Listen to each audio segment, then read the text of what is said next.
Hello, I'm Vanessa and I run several jewelry courses in London, and today we're going to make some jewellery.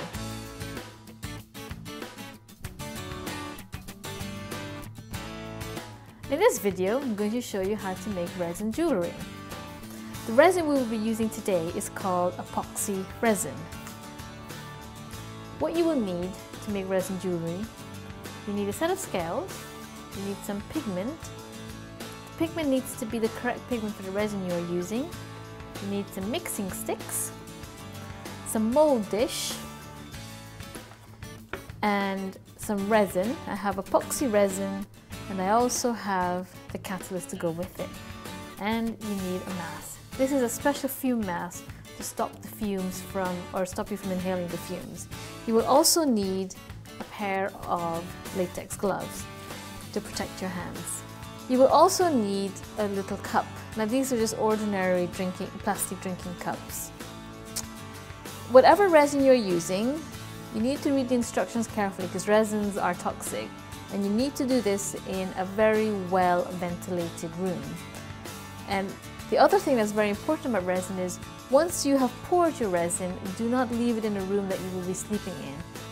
Place the cup on the scale, put the scale to 0, pour 50, going to make a small quantity of resin, I'm going to pour 50 grams of resin into the cup.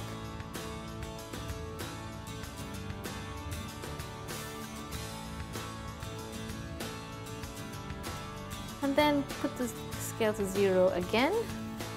I'm going to add 20 grams of catalyst because the proportion is 40 to 100.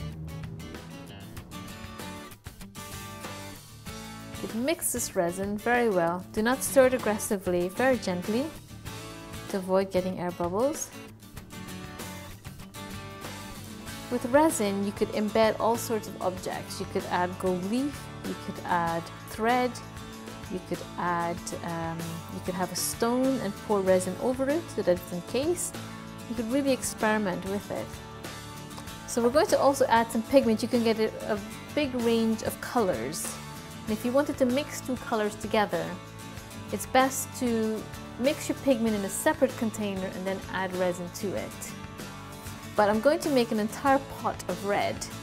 You take the stick and dip it into the pigment. You need very little pigment. One of the reasons why your resin could go wrong is if you add too much pigment.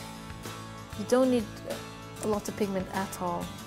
And you can buy opaque pigment or transparent pigment. So you mix your pigment. Resin takes quite a long time to cure. After 24 hours it will be touch dry, but really before you take it out of the mold you will need to allow it to cure for at least 2 days. You pour your resin into your mold dish. If you spill over, it's okay because you can always sand it down afterward.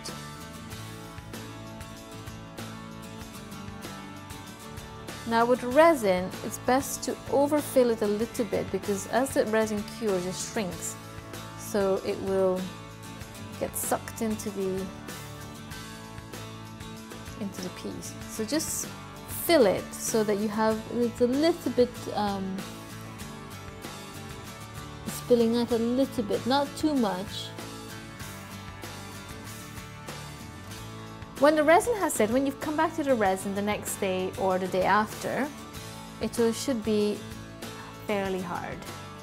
As a bracelet, if it hasn't completely set, you would be able to squeeze it together. If that happens, put it back in the mold dish and leave it to set for a further few days. And that's how you make resin jewellery.